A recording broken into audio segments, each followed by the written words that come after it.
Kellogg's Pep, the super delicious cereal, presents The Adventures of Superman. Faster than a speeding bullet. More powerful than a locomotive. Able to leap tall buildings at a single bound.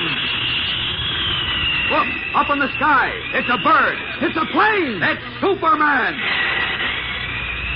Yes, it's Superman. And today we shall learn whether the Man of Steel can follow the trail of the icebergs to reach Jimmy Olsen and his friends in time to save them. There are thrills ahead, but first, here's Dan McCullough with a swell idea for us. Ever wish you had a chance to start learning about planes and aviation in general without having to go to a special school or even sending away for material? Well, gang, here's your chance right now. You can get a lot of swell aviation dope just by studying the nifty model planes that come inside all the Kellogg's Pep packages. That's right. You see, there's a really slick plane model made of colored cardboard right inside every single package of that super delicious cereal, Kellogg's Pep. And it sure is a help when it comes to learning about aviation. Now, there are 14 different models you can get altogether. 2 Russian, 4 British, and 8 American ones. And on the back of each model, there are lots of pointers about that particular plane, along with a general description of it. Best of all, gang, you don't have to send in a single penny to get any of these grand models, not even a buck stop. There's a plane inside every single Pep package. So be sure your mother gets you a package of those golden, delicious whole wheat flakes tomorrow. See which model plane you find inside. And remember the name, Pep, P-E-P. Pep is made by Kellogg's in Battle Creek. And now the adventures of Superman. When Jimmy Olsen and Poco crashed in Poco's space shell near the North Pole, they were condemned to die by Nazi soldiers who had established a mysterious garrison there. Trailing his friends, Superman arrived at Iceland, where he was forced to postpone his search while he tracked down a new enemy menace, icebergs filled with explosives which were drifting into our North Atlantic convoy lanes.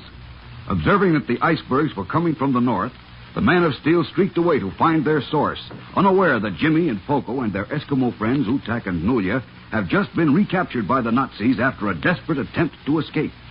As we continue now, Jimmy and Poco, numb with cold, have been brought before Colonel von Gerson in the latter's office. So, my stupid American friends, you thought you could escape. Go ahead and laugh. But if Utak hadn't been shot in the leg when he and I were getting Poco over the wall... I'm to blame. I could die for shame. Oh, forget it, Poco. It was a tough break, that's all. Anyway, the dog sleds weren't on the other side of the wall where Utak thought they were. How unfortunate, Olsen. And how unfortunate, too, that your rocket ship was empty of fuel. Yeah, you're telling me. Your rocket ship is interesting. Most interesting. Particularly the revolving shell. As if it had been designed to create friction whilst flying through space. Of course, we know that spatial travel is as yet impossible. No, Pipe down. But your rocket ship presents the interesting possibility. Who knows? It may even help us to defeat you in the next war, if we do not learn how to use it in this. There isn't going to be another war with Germany. You think not? I know it. When we lick you this time, you're going to stay licked. Do not talk so big. You have not yet defeated us. It won't be long now. The Russians are almost in Berlin, and our armies are closing in from the west. But in another week or two, after I have sunk hundreds more of your ships and drowned tens of thousands of your troops, you will beg us to make peace. After you've sunk... Say, what are you talking about? It sounds strange. His mind is deranged. What's that? An explosion, as we've heard before. I've counted now at least a score. There it goes again. Yeah, Olsen, and that means many more icebergs filled with explosives will follow the currents into the lanes of your great convoys and destroy them. What? Yeah, our new secret weapon which will turn the tide of the war for us. What? You're crazy. Icebergs don't have explosives. They have when we drill holes in them and set the explosives in, together with a mechanism which will attract the iceberg to a ship. But, leaping lizards. So that's what you're doing up here. We are indeed.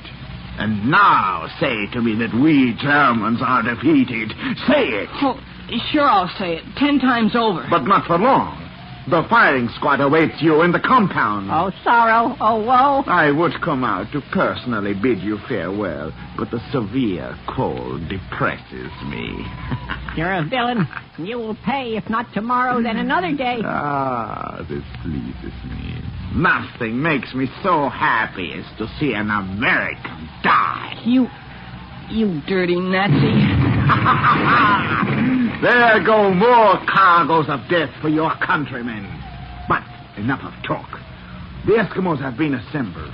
They will see first you two Americans perish, and then Utak and Nulia, who conspired with you. Oh, but I tell you, Utak and Nulia didn't conspire with us. Silence! I say they did. This will teach the other Eskimos how useless is any resistance to us. I will open the door for you so you may see the firing squad. Wait a minute. Now listen, Colonel. You wish to beg for mercy, Olson? No, I don't. Come on, Poco. Pleading's no good. His heart is wood. Not wood. Iron. We Germans are made of iron. You hear that? And we are made of ice and dynamite, too. Go to your death, Schweinhuten. I guess this is it, Poco. Yes, my friend, we've reached the end. Goodbye, Americans. May the devil greet you. Stepping out into the bitter Arctic cold, Jimmy and Poco march across the snow-packed compound to where the Nazi firing squad awaits them. And meanwhile, hurtling northward above the sea, Superman scans all below him. There's another iceberg filled with explosives. Down and smash it. Down! That does it. Now, up into the north again. Away! I ought to be somewhere near where those icebergs start from. Not much open sea left. Up ahead, it's frozen solid, so... Uh-oh, what's that? Working on the ice. They're dynamiting the frozen sea. And there's another crew. Drilling the icebergs and filling them with explosives. Oh, the end of the trail at last. Faster! Now they're going to get a surprise. Wait a minute. Is that farther ahead in that big snow yard? German soldiers. A firing squad. Quick, stop. That's Jim and Poco in front of that firing squad. Faster! Faster! Now, down and grab them. Down! Swooping down from the sky, Superman snatches Jimmy and Poco to safety even as the Nazi guns roar. Then, setting them down a mile away, he leaves them too stunned for speech and streaks back to teach the amazed Germans in the compound a grim lesson. Several hours later, once more in his guise of the mild-mannered Clark Kent, he enters the city room of the Daily Planet and proceeds to Editor White's office, where Jimmy is excitedly telling his story. Well, then Superman set me and Poco down, went back and collected all the Nazis and turned them over to the Eskimos. Yeah, he did, eh? Uh-huh. He said... Oh, hello, Mr. Kent. Hello, Jim. How are you, Chief? Stop interrupting. What? Go on, Olson. You say Superman turned the Nazis over to the Eskimos? Uh-huh. He said the Eskimos could hold trials for the Nazis and do whatever they wanted. He said that was only fair because it was the Eskimos' land and the Nazis had invaded and enslaved them, and now the Eskimos were liberated. It was up to them to settle their own affairs. Well, I think Superman did exactly right. Nice of you to say so, Chief. Are you being sarcastic, Kent? Who, me? Yes, you. And that reminds me. Where have you been for the past 24 hours? I was looking for Jim and Poco. Looking for them where? In my backyard? Well, not exactly, no. Well, that's the last place I saw you. Well... And while you were beating the bushes around my house for Olson and Poco, they were at the North Pole. Yes, I know. You know? Yes. And I know about Superman defeating the Nazis' latest secret weapon, the hot iceberg. Hot icebergs. That's pretty good, Mr. Kent. You would think so, Olson. How'd you know about it, Kent? I was here when Superman brought Jim and Poco back in a space shell a couple of hours ago, while you and Lois were still looking for them. Where is Poco, by the way? What's the difference where that half-pint pipsqueak is? He went home to clean the house and cook my dinner. That's where he is. Oh, so you're a slave to your stomach, eh? Who's a slave to his stomach? You're a slave to your stomach. You said Poco was out of his mind and you wouldn't have him around anymore. You were even talking about sending him to an institution. That was before Poco. Yes, that was before Poco. And Olson explained why he was acting so peculiarly. Yes, so now everything's quiet and peaceful again. Yes, and it had better remain that way. We're all through with space shells and that sort of nonsense. We're settling down to the business of running a newspaper. Oh. Lois is in her office doing a story. Olson, you get to work and write up this crazy North Pole escapade. And you, Kent. Yes, teacher. Very, very funny. Now listen to me. I'm going to take no more nonsense from anybody. Is that clear? Clear as crystal. All right.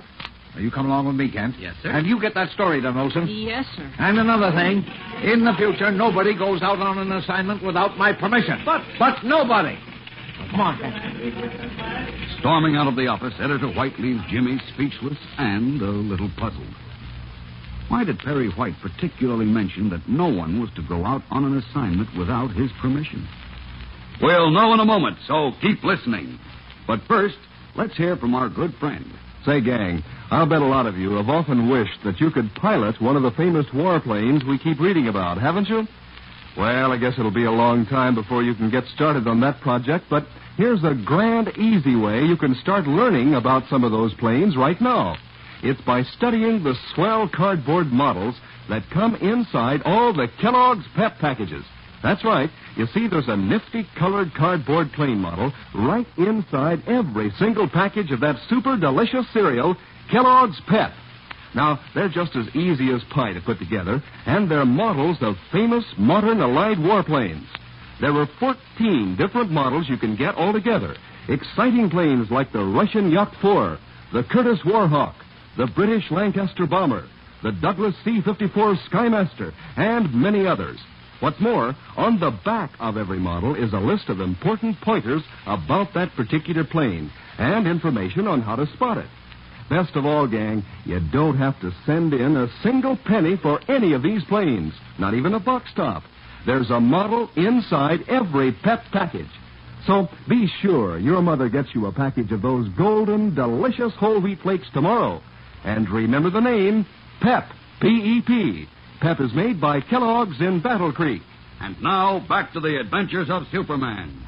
Jimmy is alone in the empty city room where he has just finished writing his story.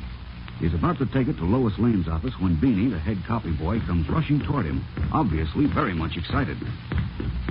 Oh, hi, Beanie. What's cooking? Hey, Jim, hold up a minute, will you? Yeah, what's on your mind? And make it snappy, will you? I think maybe I got a good human interest story for you, Jim. Yeah, take a look at No, I'm not interested, Beanie. I just got strict orders. What do you mean? Orders from the chief. What kind of orders? Well, we can't go out on stories anymore without his okay. Oh, well, this ain't really a story, Jim. It's just a kind Now, of... look, I said I'm not interested, Beanie. How many times do I have to tell you? Okay, brush me off if you want it, but maybe you'll be sorry. This guy may be a goofus, but if he ain't a goofus, then it's the McCoy. What? Oh, I don't get it. Never mind. Forget all about it, Judge. Forget all about it. Okay, so I'll forget it. Shrugging, Jimmy continues on his way to Lois Lane's office, little realizing that the scrap of paper Beanie holds in his hand is the strange key to a baffling mystery. A lot's going to happen beginning Monday, so don't miss it. Tune in, same time, same station for The Adventures of Superman. Faster than a speeding bullet. More powerful than a locomotive. Able to leap tall buildings at a single bound. Look, up in the sky. It's a bird. It's a plane. It's Superman. Fellows and girls, be sure to follow The Adventures of Superman. Brought to you every day, Monday through Friday, same time, same station, by the makers of that super delicious cereal, Kellogg's Pep. Superman is a copyrighted feature appearing in Superman DC Publications.